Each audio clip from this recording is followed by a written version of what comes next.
न गुरोरधिकं तत्त्वं न गुरोरधिकं तपः।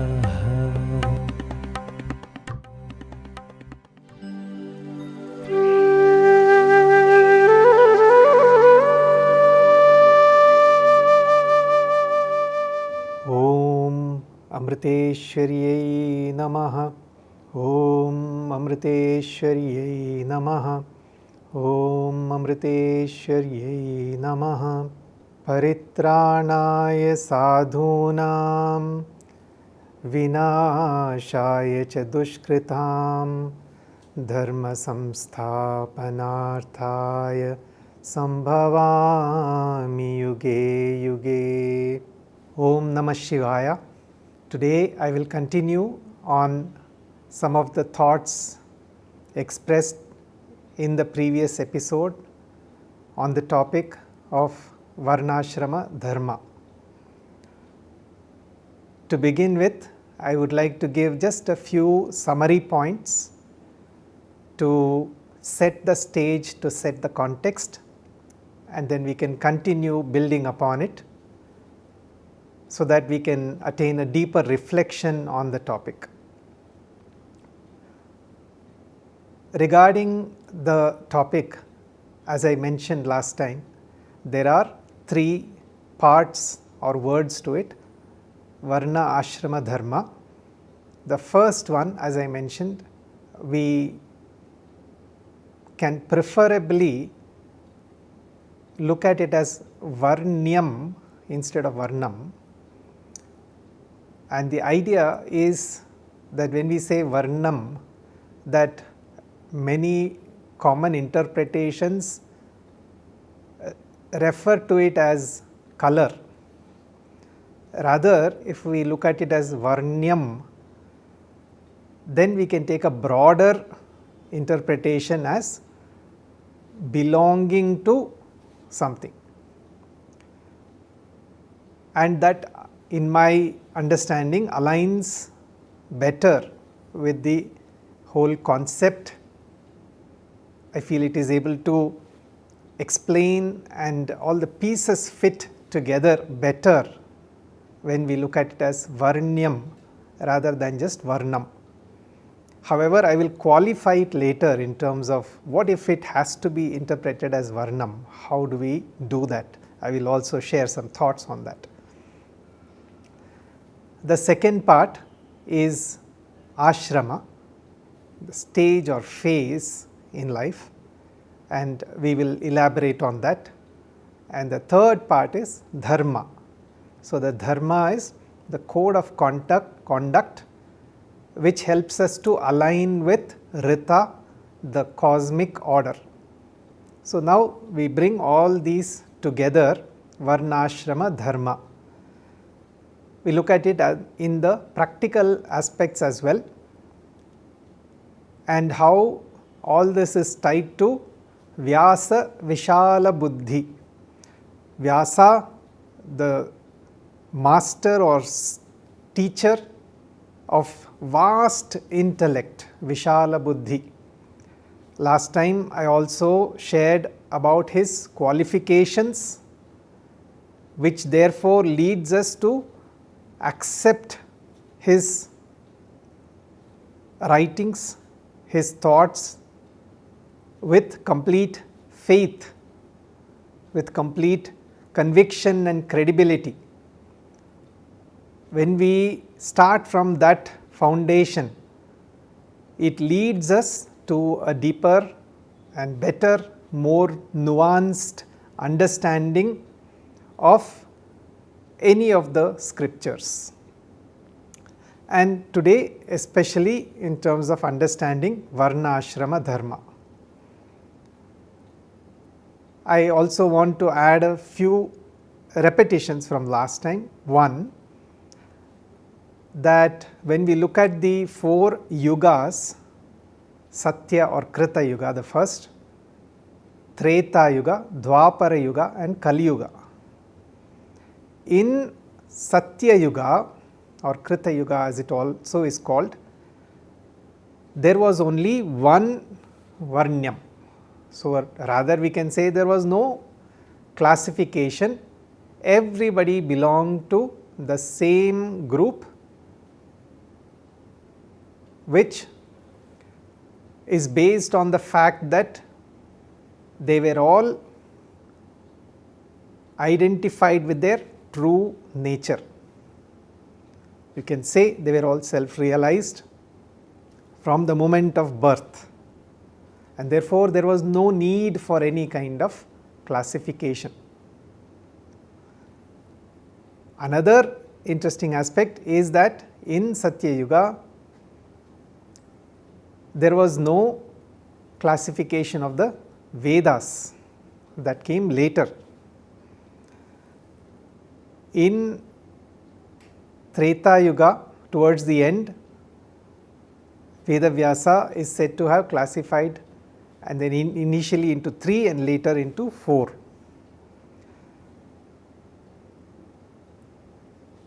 And one last aspect which I will tie together is in Srimad Bhagavatam, again authored by Vedavyasa, Sri Krishna Dvaipayana. He makes a statement, Kali Saduhu, Kshudraha Saduhu. Kali Yuga, Kali is not inferior in any way to the other yugas.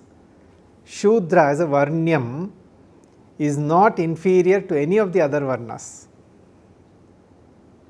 Very important, because then it says from the beginning there was no intent to grant privileges to any of the groups. They were allocation of duties and responsibilities. They were classifications based on Swadharma and Dharma in terms of preserving Rita, the cosmic order, in terms of preserving harmonious relationships in society. So now we understand there is always a sense of fairness, justice, equality established in this classification. That foundation is guaranteed. Once we understand this aspect, then the mind doesn't need to go chasing in all the wrong directions after trivial untruths, after trivial falsifications. Because if we don't understand this premise, our mind will be unnecessarily pulled into some trivial and unfruitful debates and arguments aimed at looking at fairness and inequalities and so on. But as I mentioned, that is already established. I also mentioned last time that if there are any aspects of injustice or unfairness, then it cannot be called Dharma. It cannot be called Dharma. How can it be called Dharma? Therefore, if we understand about Vyasa Vishala Buddhi, then it makes no sense to doubt what he has stated to be Dharma. It is just that we may not have the mental maturity to interpret it properly.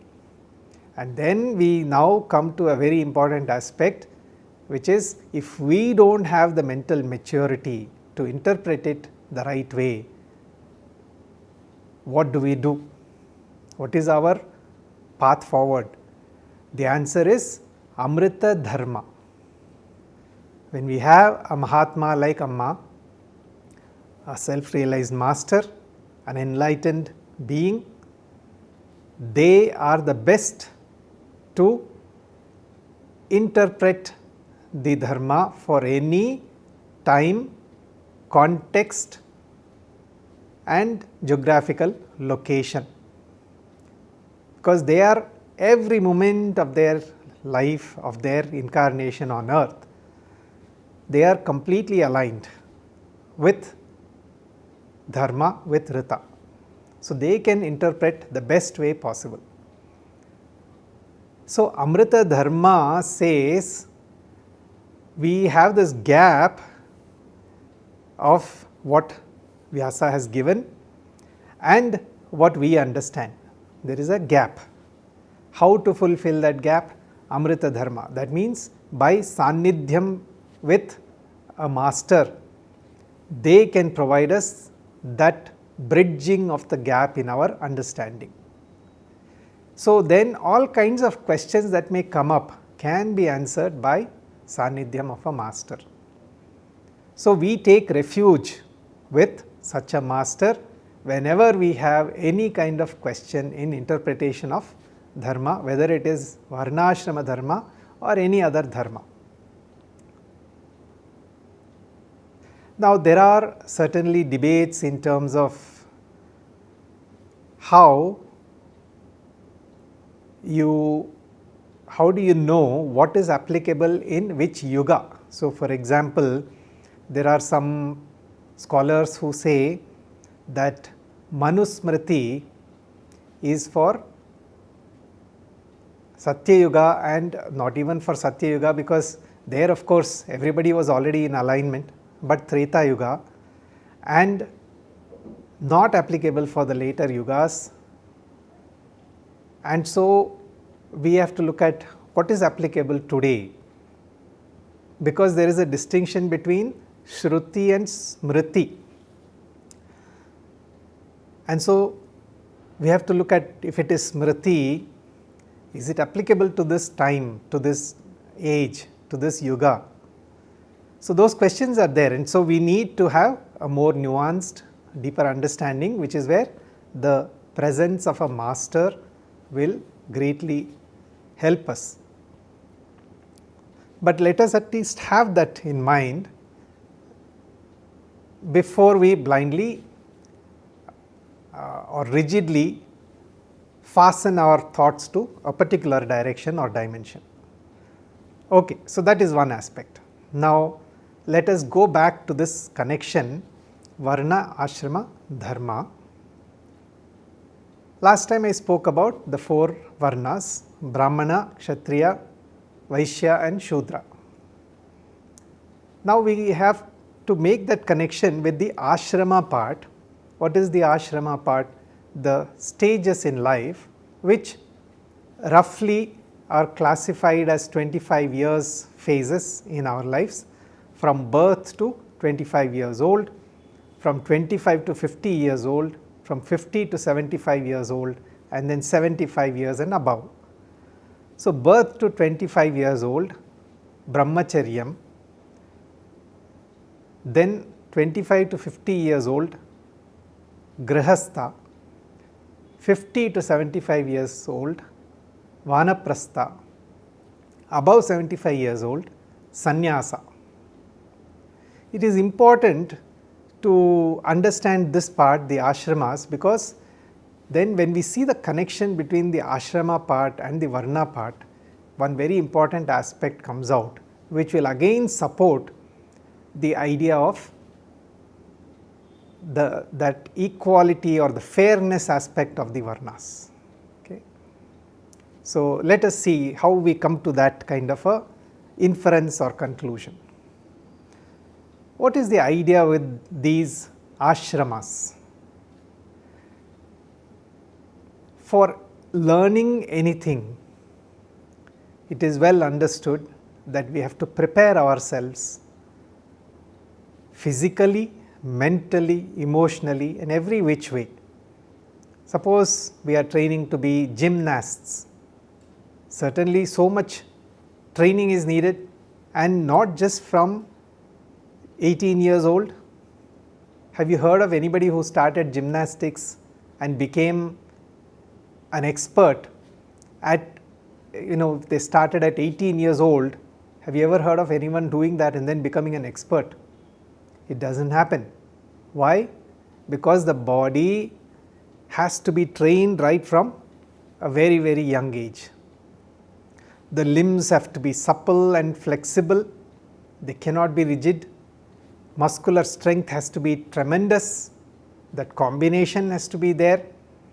There has to be amazing sense of balance. That combination also is added. So you see, so many aspects are there in the preparation. It cannot be done overnight. Now this is just one example. gymnastics. Suppose you take anything else, it need not even be a sport. It could be painting, it could be sculpture, it could be anything. It could be an art, it could be a science, it could be a vocation, it could be a profession. All of these, without exception, require preparation and training. Now, if we accept this, that preparation is required, how important this preparation is, then we come back to this ashrama and varna. So, we are saying this is a preparatory phase from 0 to 25 years, brahmacharya. What all does it require in that phase? Brahmacharyam commonly is interpreted as celibacy. That is wrong. It is, celibacy is one aspect, but there is much more to it. Chara achara, the movement in a particular direction, walking along with chara. Brahmachara, in the path of Brahma. What does that mean? So, that is where we are learning, we are preparing ourselves to walk in the path of Brahma. What is the path of Brahma? Again it comes back to Rita and Dharma.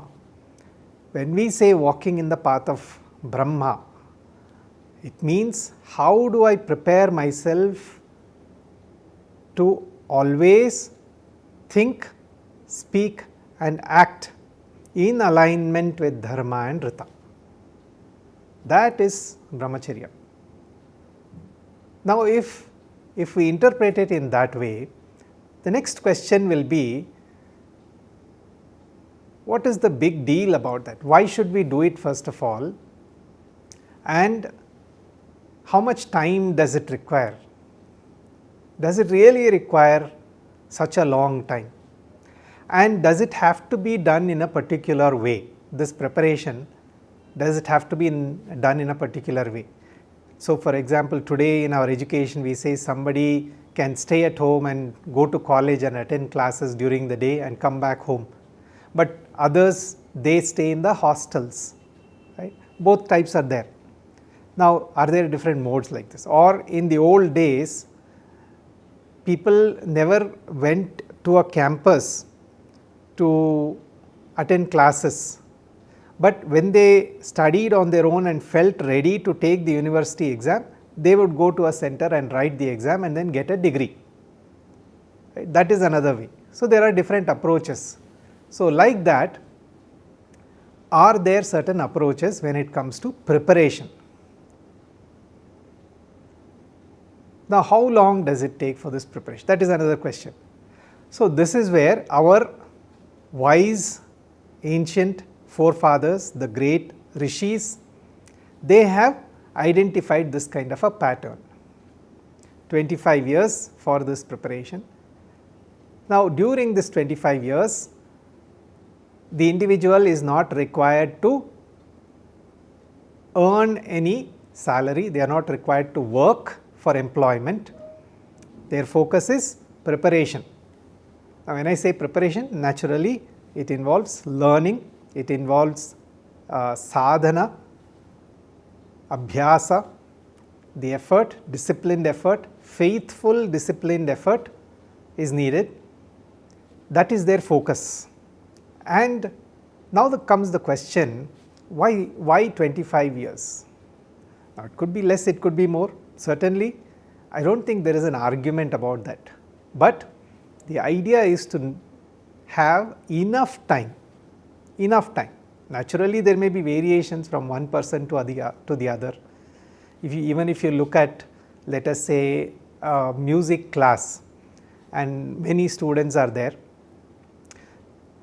some will progress at a fast pace, some may progress at a slow pace, some at an average pace. That is fine, but some representative number has been given. Okay. But the idea is that it should be enough. Who decides enough? The master, the guru. That we should keep in mind. Then comes the next phase, which is grahastha. What do they do at that time? They have a huge responsibility. They have to support people in the other 3 phases, in the other 3 ashramas. The Grahastha has a moral and social responsibility and duty to support those who are in Brahmacharyam, those who are in Vanaprastham, and those who are in Sannyasa. Great responsibility. So that is from 25 years to 50 years. Then comes Vanaprastha.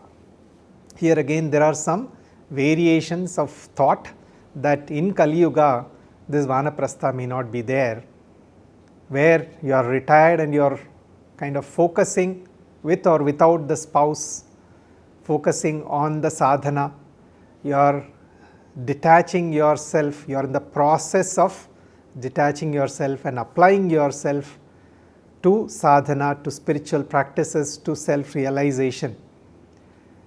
Then comes the last one, sannyasa, where you have developed vairagya, a sense of detachment, dispassion, where now comes the key element which connects it to the fairness in varnashrama dharma. When you look at sannyasa, how is it different from brahmacharya, grihastha and vanaprastha? Here comes the important point. As long as somebody is in brahmacharyam,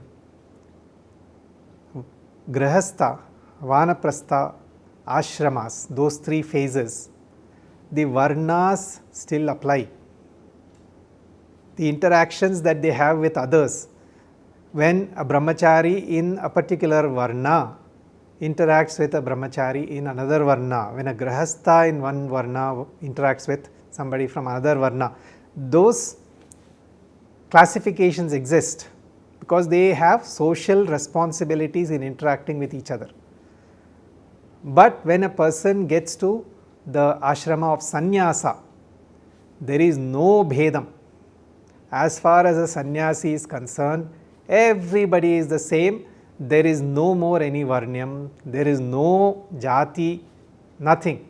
For them, everybody is the same. Now we look at the beauty of this, because this thought process. It says this whole thing, varnashrama dharma, involves the sense of classification, the sense of groups, but what is the objective and motification? The objective and motification of this whole classification is to go beyond classification, beyond differences. See the beauty of this. It says we have to go beyond the differences, but it's very intelligently, wisely constructed classification. That classification is designed in such a way that it helps us to go beyond classification, but the process of going beyond helps us to do it in a harmonious way. So the process is designed so that we can go beyond, we can transcend the differences in a harmonious way, in a non-violent way, in a way which takes everybody along in that journey in a harmonious way. That is the beauty. So now we see why it makes sense to combine the varna and the ashrama. See the beauty of this whole design. When we look at it this way, we also understand that in this whole process, fairness, equality, justice are inbuilt. They are automatically designed and guaranteed. There is no unfairness, there is no basis for unfairness. And so we can then dismiss that aspect and just focus on the implementation part of it. Now the implementation part of it, we also have to first understand something about why these varnas, what is perhaps the critical element or core characteristic for each of these, and the core characteristic for each of the ashramas also. So let us take as an example the Brahmana Varna. So again I am using that aspect of Varnyam, belonging to a particular category. What is this category? Now it turns out the whole focus is on the preservation of Vedic knowledge. If that is the whole focus and the duty and responsibility given to this group, the Brahmanas, the question is, what is involved in order for them to be capable of discharging their duty and responsibility? How is it that a person would be deemed capable? What are the qualities required? It turns out the Vedas, by the very nature of design by God, it cannot be transferred and disseminated from one generation to the next by textual writing. It cannot be. No textual work by itself will be enough in terms of preserving and passing on the Vedas with integrity, with fidelity. Why is that? Because when it comes to the practical aspect of the usefulness of the Vedas, there are things which are beyond just the letters in the words, in the mantras, in the chants. What are these extra things then? The answer is, there is the tonality, there is the incantation, there is the pronunciation. Many of these aspects cannot be fully captured just by the writing alone. And that is by intention, because then it says this can be achieved only by the oral tradition, from the master to the disciple, from the master to the disciple. Then that can be preserved with fidelity. That is so important. Okay. That is one aspect that we say it cannot just be passed on by writing, by texts. Next aspect, how long does it take to learn the Vedas, to master them, with all these subtler aspects of the tonality, the incantation, the pronunciation, the deeper meanings, the layered meanings and so on. And the associate, there is the Karma Kanda, there is the Jnana Kanda, and the ritualistic parts, and then the philosophical parts. What does it take to master those? They say if you have 4 Vedas, each one you would need at least 10 years. It is just a representative number. Now for a person to spend that time, imagine 10 plus 10 plus 10 plus 10, 40 years of their life, they have to dedicate on this. That is assuming they do this full time. It is not that I can hold an IT job or a accountant job or a manager role and that I do this on the side. It won't work. Full time, complete dedication with all the acharas, with all the prescriptions of what is required on a daily basis. What should be my routine? What should be my manobhava when I learn, with all due diligence to that. So if we keep that in mind, 10 years for each of those 4 Vedas. Now imagine how much must be our dedication to preserve that kind of fidelity to the Vedas, to learn with that kind of attentiveness to detail and with that kind of faith and shraddha.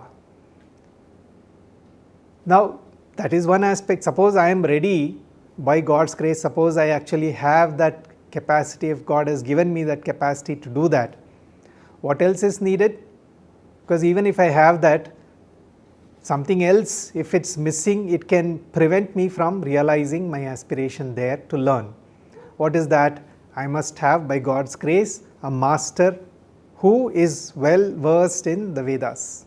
So, even if we have the blessed privilege of studying with a master, a realized master, certain other things are required. The environment, there must be support for day-to-day subsistence. There must be an environment which is wholesome, healthy, non-toxic, which must be secure and safe, because this is where we see so many examples of, for example, in the Ramayana of Rama and Lakshmana being requested to protect the hermitage where Agni Kriyas are going on, where Homa Kriyas are going on. So you see that environment must be conducive for learning, for the spiritual practices, for the ritualistic practices, for sacrifices and so on. So the master's presence is absolutely important. The Shishya's preparedness in a mental, physical, emotional way is very important. Their merit, their worthiness is very important. Their sense of acceptance and faith in the learning process is very important. The environment being wholesome and healthy and safe is very important. The right kind of time must be sought. That is where the ashramas will come in. That brahmacharya period of the first 25 years in one's life is to be dedicated for it. So many things are there. If all of those come together, then the learning can happen the way it has been meant to be. The way it is meant to be, so that the particular combination of the varna and the ashrama can be fruitful in meeting its objective. So now you look at this, that a Brahmana must spend 40 years of their life dedicated to this. They must be fully faithful and committed in their brahmacharya, in their grahastha periods as well, for discharging the duties of their varna. In order for that to do that, in order for them to do that and achieve that, to be successful, what is needed? The environment should support them. There is one more aspect. This is where the idea of abhyasa, all these become very important. I will start with a very simple example. I remember when I was riding my scooter. Now, especially if I used to drive longer distance, let us say about 25-30 kilometers or something continuously. At the end of that journey, after 30 kilometers of continuous riding on the scooter, when I stop, I turn off the engine, remove my helmet, and I proceed. Let us say I am going to a friend's house. I used to notice the vibrations of the scooter were still lingering in my hands. It is not that my hands are vibrating like this in a very obvious way, but I could feel it. The vibrations were still there. So you see, in a very physical, purely physical sense, if a particular physical experience can result in the sustenance of that vibration, why not through other kinds of experiences also? What about a Homa Kriya? What about an Agni Kriya? They can also induce vibrations in us. What about Mantra Japa? They can induce vibrations in us. On the other hand, negative actions, thoughts, speech also induce vibrations in us. We see how somebody who has lost their temper and is very angry, they may be shaking, their whole body may be shaking in rage. Right? So we know the connection between this, the threefold experience, the expressions in thoughts, speech and action, and the vibrations that that linger in the body even after that thought, speech and action has been completed. So after I finished riding the scooter and stopped and I moved away from the scooter, just like the vibrations are lingering, same way my thoughts, my speech, my actions may continue having some vibrations in the body.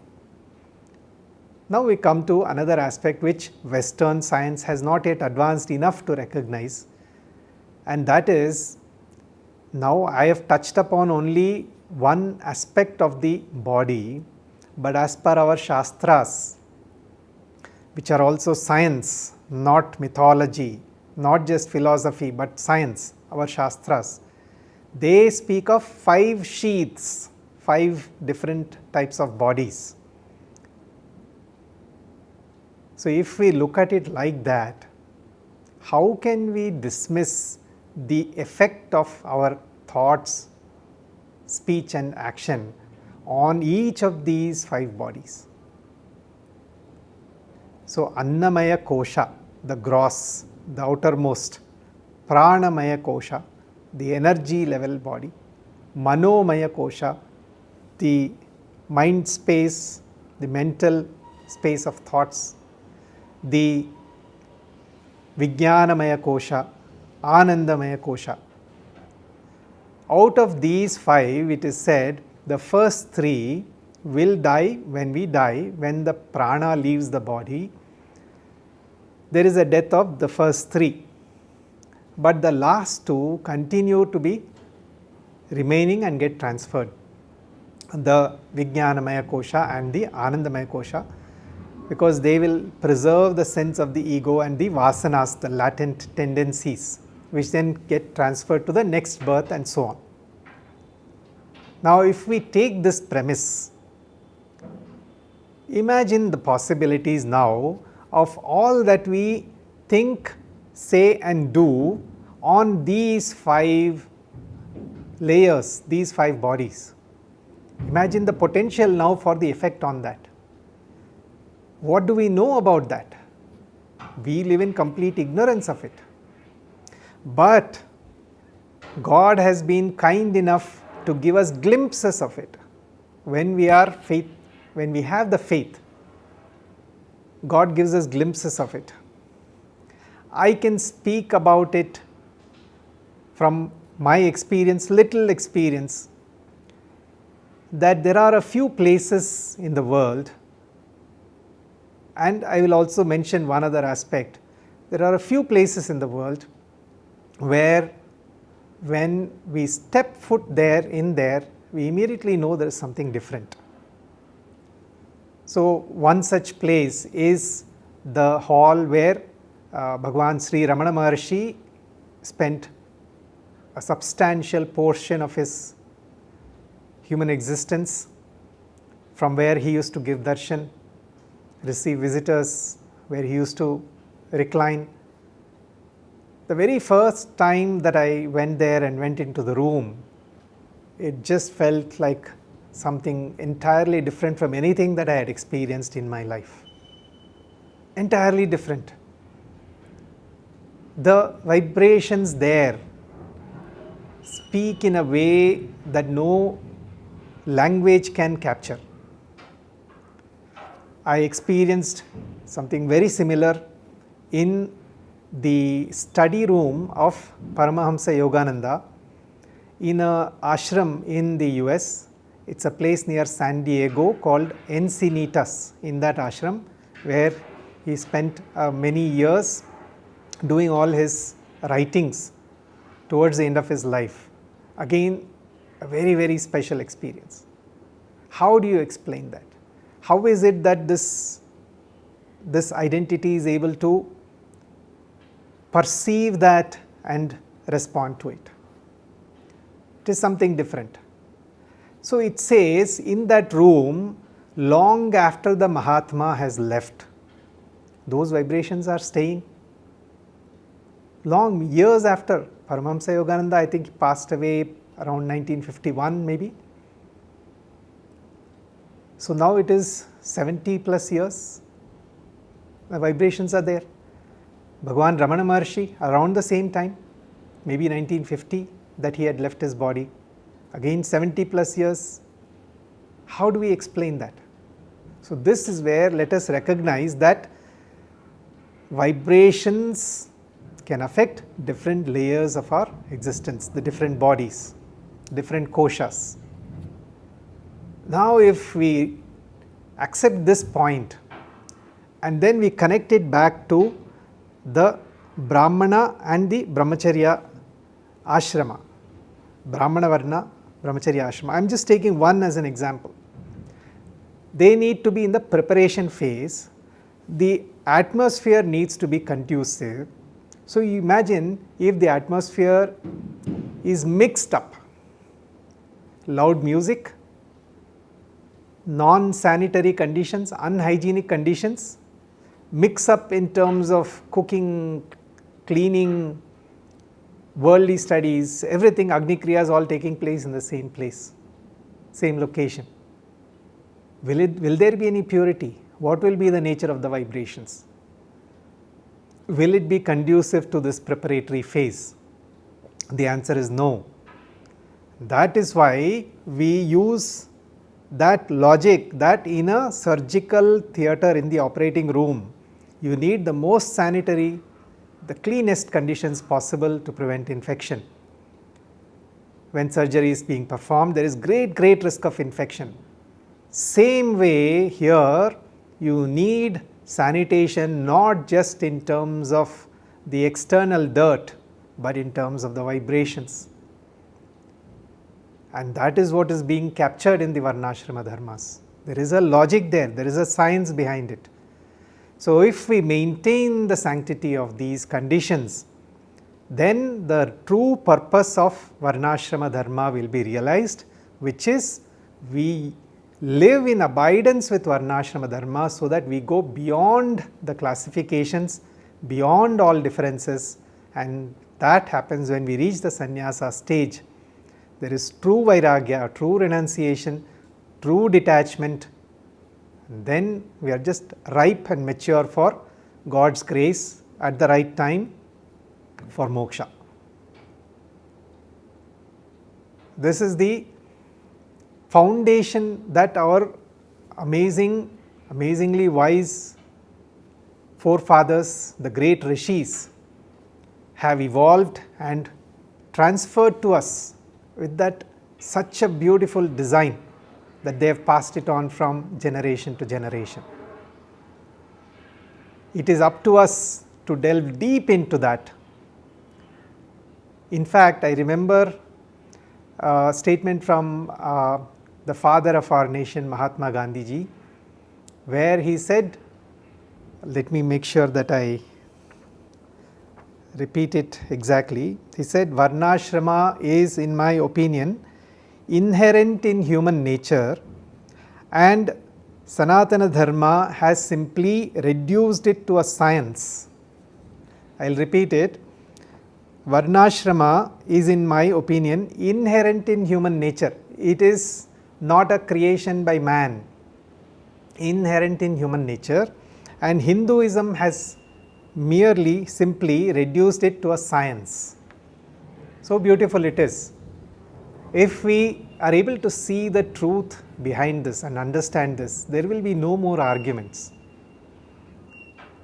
So today the idea was only to look at this topic of Varnashrama Dharma and see how each of these is related to the other, the Varnyam, the Ashramam and the Dharma, how they come together in evolving a code of conduct, in evolving a way of life, in evolving the social functions and structures in such a way that every moment of our life we live in accordance with Dharma, we live in alignment with Rita, and we steadily evolve towards sannyasa and moksha.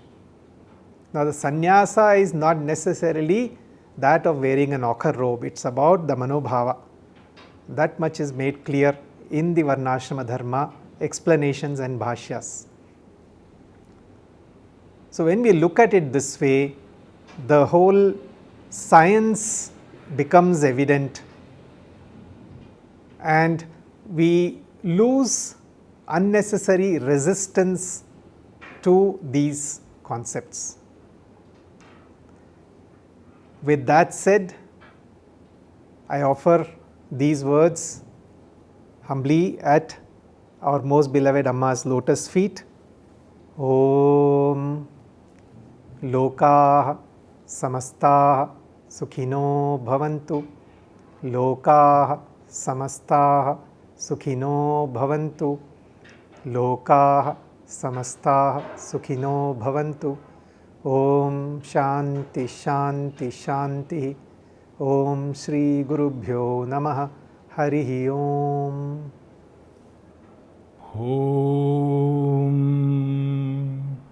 Purna Brahma Swarupinye Satchidanandamurtaye Atmaramagraganyaye Amriteshwarye Namo Namaha.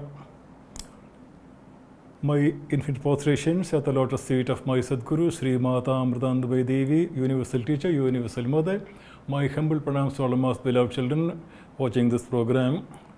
So we have just heard a very beautiful talk by Dr. Sriram Devanthan on the Varnashrama Dharma.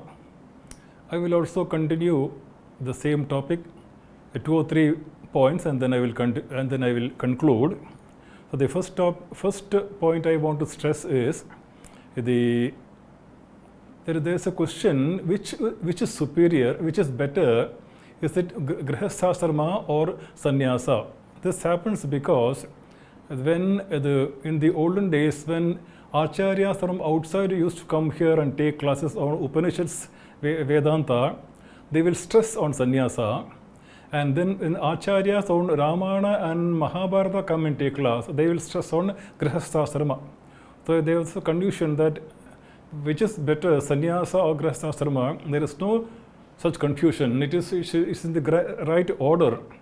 It depends upon the type of person. You can very clearly see that Bhagavan Shri Krishna, he told Shri Krishna Bhagavan told Arjuna, for you, grihasthasrama, for you the active life is better. Whereas that's in the Bhagavad Gita. Whereas in the Rama Gita you can see the Lakshmana was another type of very, very evolved sadhaka. So he was told more about sannyasa by Bhagavan Sri Rama. So in Rama Gita, there is more about sannyasa, that we can see what type of person he is. So here we can see which is superior, or we can see that both are important. The important point is when there is a Sadguru like Amma, both grihasthasrama and sannyasasrama both are very good, because when Amma is here, our only goal is Amma. So Amma, when we mean Amma, she is the supreme being. So my goal in life is to reach her, to merge into her lotus feet. So when a Sadguru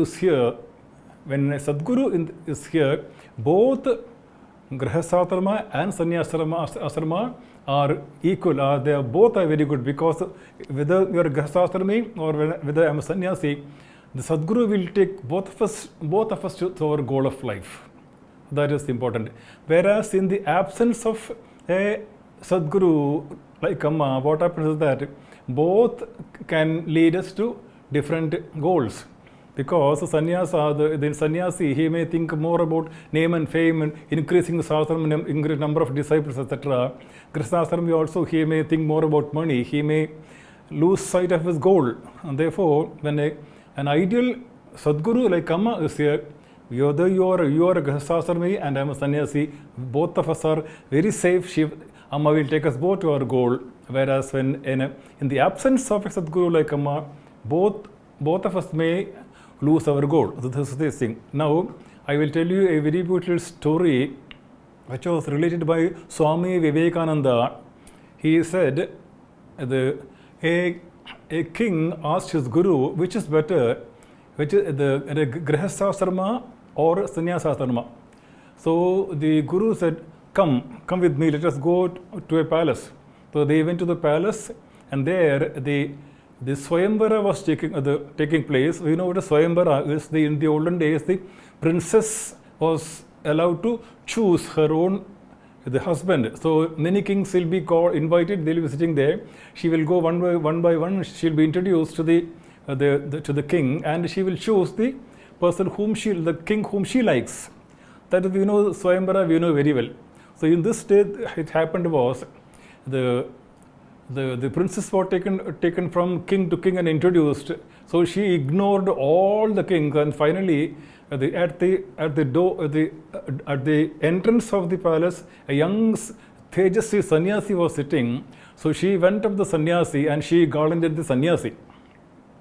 So when this happened, the sannyasi jumped up, he broke the garland and he said, Maya, Maya, and he ran away. So the princess followed him. So the sannyasi started running, and he ran fast and he disappeared. So the Guru and the Guru told the king, come, let us follow. So they followed them. So the young sannyasi, he knew the forest very well. He entered the palace and he disappeared. The princess came back sadly. So now it was almost dark. So the Guru and the king, the Guru said, now we will rest here, and it is too dark now to go back. So they sat down under a tree. Then they heard voices. On the tree, they were a family of birds.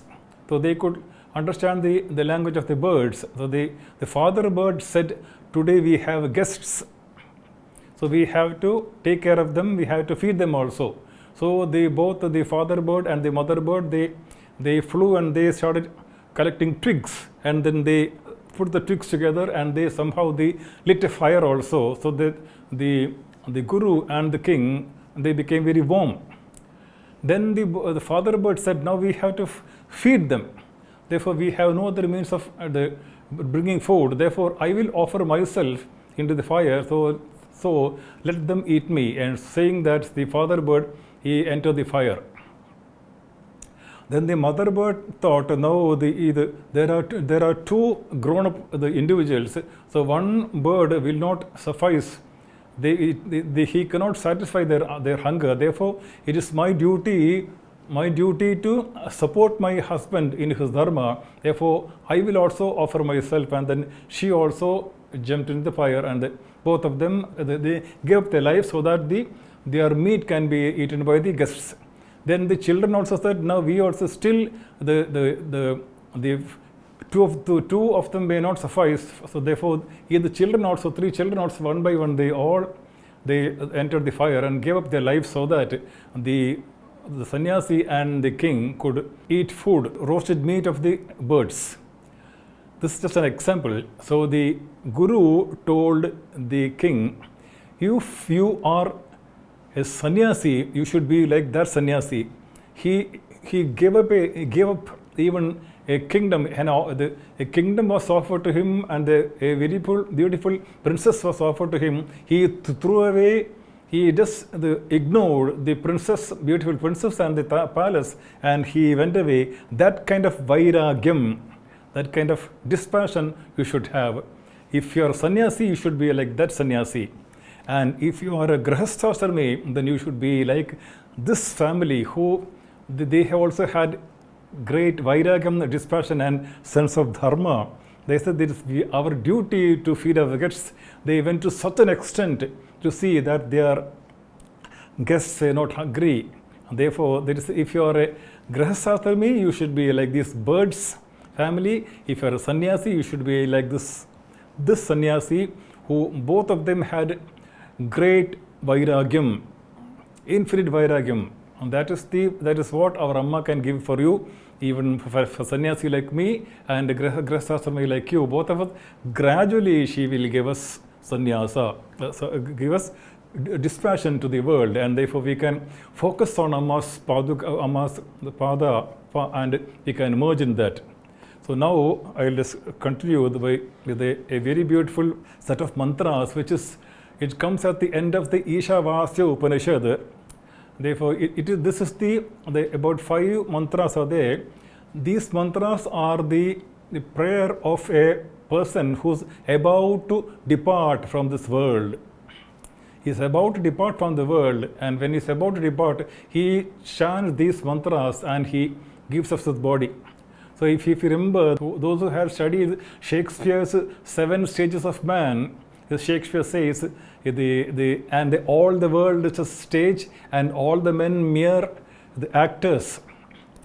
And the first the infant mewling and puking in the nurse's arms, then the schoolboy creeping like snail unwillingly to school. Then he said, then the lover. It goes on like that. Then comes the soldier, the bearded like the pard, full of strange oaths, seeking the bubbled reputation even in the cannon's mouth. He goes on like that. So the 7 stages of man, finally he said, the last stage is then comes the old man, the second childishness, you see then comes the second childishness, mere oblivion. He's saying sans eyes, sans teeth, sans taste, sans everything. Everything gone is the hopeless, everything, the sense all lost its capacity. So that is the last stage of man. That is what Shakespeare says. But look here, in our the Vedas, they say the person who has lived his life intelligently in a very yogic manner, you see how he is departing. I will try to chant the mantras. It says, Hiranmaye ena patre ena satyasyapi hitam mukam tattam puushana pavunu tatyadharma drishtaye Pushane karshayama surya praja apatya vyuharashmin samuhutite juyate rupam kalyanatamam tatte pashyami yosa vaso purusha sohamasmi varyunalam amritam atedam basmaanta kashariram om kratospar katakaspara agnena sapata adaye asman vishvani deva vayunani vidvan vidasmuhu juhuranamenu bhugishtam tena muktim videma Om Shanti Shanti Shanti. He says, Hiranmayena Patrena Satyasahvita Mukam. He says, the face of truth is covered by a golden lid. He is meaning that this world of multiple names and forms, they are all very glamorous. So we get carried away. That's the meaning of the face of truth is covered by a golden lid. They are all very glamorous. Tattam apavrunu satyadharmaya drishtaye. Oh Lord, Pushan means the sun. Pushan, one who nourishes. You please remove that lid so that satyadharmaya drishtaye. I am the seeker of truth. Let me see this world as it is.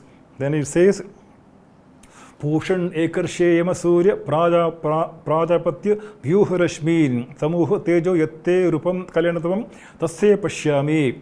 The Pushan, O nourisher, Ekarshe, he travels alone. So the sun represents the supreme being, is luminous. Ekarshe, Yama, controller, he controls everything. When the sun rises, there is activity. When the sun sets, there is all activity stops. In the good olden days now, it is they work in the night also with electric bulbs. So Yama, Surya, Surya, and Prajapati, he is the father of all beings. And Prajapatya Yuhu Rashmin Samuhu Tejo Yatte Rupam Kalyanatamam Tatte Pashyami. So, O sun, you gather up your rays. Now your rays are scattered, and therefore you gather up your rays so that I can see you as in your real nature. So the Yatte Rupam Kalyanatamam Tatte Pashyami. I can see your real nature as the supreme being. So then what happens that when I see the truth, I see myself. When I know the truth, I say now with all courage, I say, Yosa Vaso Purusha Sohamastmi Vairanalam Amritam Atetam Bhasma Anta Kashariram. He say, Yosa Vaso Purusha Sohamastmi. I am that Supreme Being. Vayur anilam amritam atetam bhasmanta Sriram. So this, let my individual vayu, individual prana, let it merge with the total prana, and bhasmantam shariram, let this body be reduced to ashes, because the body has served its purpose. The body and the mind is to know the truth. I have known the truth, now my body is no more use to me. Bhasmanta shariram. He is so boldly, he says, Bhasman, let my body be reduced to ashes.